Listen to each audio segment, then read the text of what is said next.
I didn't plan to make this video. It started as a simple test, pure curiosity, nothing more. I hooked up a nearly 50-year-old amplifier to my modern system, honestly expecting a bit of nostalgia. What I didn't expect was shock, depth I wasn't ready for, emotion I hadn't felt in years. So tonight we're counting down 6 vintage amplifiers that didn't just survive time, they embarrassed modern gear, and one of them completely destroyed my setup. Let's get into it. The Harman Kardon Citation 16 doesn't scream for attention, and that's exactly what makes it dangerous. Released in the mid-1970s, this amplifier was built around one simple idea: clean, honest power. Rated at 150 watts per channel, the Citation 16 delivers control that feels surprisingly modern until you remember how old it actually is. Bass is tight, disciplined, and authoritative. The mid-range stays neutral and uncolored, letting vocals and instruments sound the way they're supposed to. Highs remain smooth, even when you push the volume past where many modern amps start to fall apart. There's no artificial warmth here, no fake sparkle, just confidence.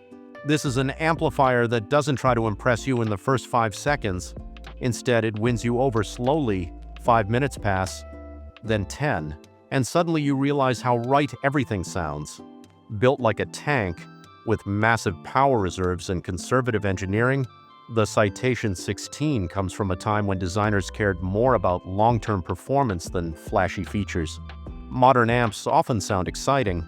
The Citation 16 sounds correct, and that's far more dangerous. The Accuphase E-202 is what happens when serious engineering meets real elegance. Released in the early 1970s, this integrated amplifier doesn't shout, it speaks calmly and confidently.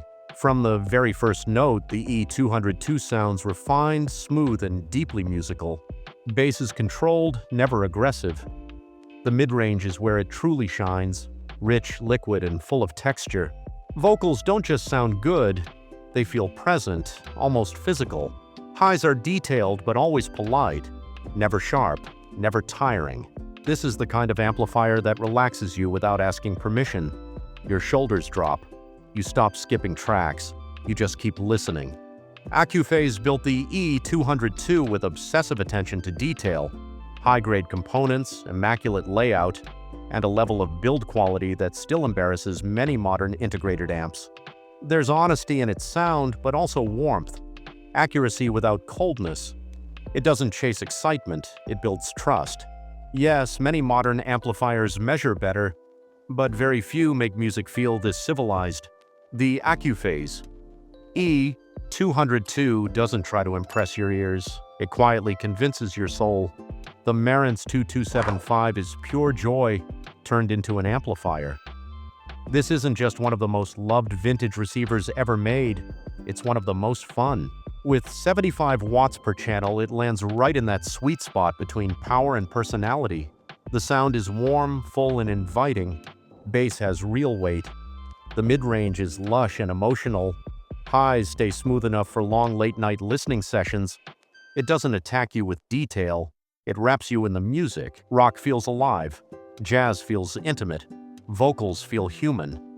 And let's be honest, part of the magic is the experience, the glowing blue dial, the smooth, satisfying knobs, that unmistakable Marantz presence that instantly makes a room feel warmer. But this isn't nostalgia doing the talking. When you put it up against modern receivers, the 2275 still holds its ground, especially where emotion matters most. Modern gear can sound cleaner, but cleaner isn't always better. The Marantz 2275 makes you smile, it makes you forget specifications, it makes you play just one more song. That's not old technology, that's timeless design. The Yamaha CA-1010 is a shapeshifter, and that's exactly what makes it special. With the flip of a switch, it moves from solid-state Class AB into pure Class A, a feature many modern amplifiers still don't offer. In Class A mode, the sound changes immediately. It becomes smoother, warmer, and more dimensional. The mid-range opens up. Vocals gain body, instruments breathe. Bass stays controlled, but now feels more organic. Highs remain natural and completely unforced. Yamaha's philosophy was always balance, and the CA-1010 delivers that perfectly. Nothing feels exaggerated, nothing sounds artificial, It's honest, but still emotionally engaging.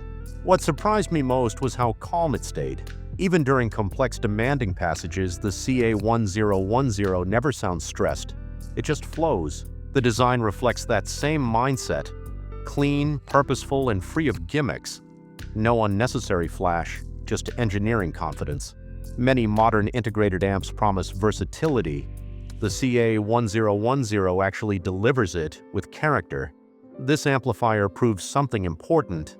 Flexibility doesn't have to compromise sound. Sometimes intelligence really is the ultimate luxury. The Pioneer SX-1250 is not subtle, and it doesn't want to be. This is a monster receiver, and it fully embraces that role. Released in the late 1970s, the SX-1250 delivers a massive 160 watts per channel. But this isn't reckless power. It's controlled, confident, and endlessly composed. Bass hits hard and deep, yet stays tight. The mid-range is clear and authoritative. Highs remain smooth, even when the volume climbs into dangerous territory. This receiver makes modern units feel lightweight, physically, sonically, emotionally. The soundstage is wide and commanding. Music feels big, cinematic, and effortless. It's the kind of amplifier that makes you laugh the first time you turn it up, because you genuinely weren't expecting that. And the build quality, unreal. Massive transformers, thick metal, controls that feel carved, not assembled. Modern receivers offer convenience and features. The SX-1250 offers presence. It doesn't ask for attention, it demands respect, and honestly, it came very close to taking the top spot. The Sansui AU-9500 didn't just win this test, it ended the conversation. This is the amplifier that made me stop, sit back, and question everything I thought I knew about modern audio. Released in the early 1970s, the AU-9500 delivers a sound that's powerful, warm, and shockingly alive. Bass is deep and controlled. The mid-range is rich, emotional, and addictive. Highs are detailed without edge. Everything feels connected. Music through this amplifier feels human. It breathes, it moves, it tells stories. What truly sets the AU-9500 apart is balance, weight without heaviness, detail without harshness, warmth without mud. It walks that impossible line and somehow never slips. The build quality is classic Sansui, heavy chassis, serious transformers, and engineering designed to last decades. This wasn't built for product cycles, it was built for lifetimes. When compared directly to my modern setup, the result was impossible to ignore.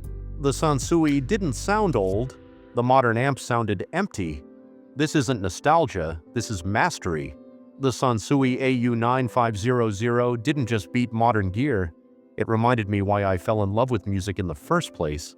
These amplifiers prove something important. Progress doesn't always mean improvement. Long before touchscreens and software updates, engineers built machines with patience, passion, and soul. Modern amplifiers are efficient, convenient, and powerful, but many vintage designs still win where it matters most: emotion, connection, and musical truth. These aren't relics, they're reminders.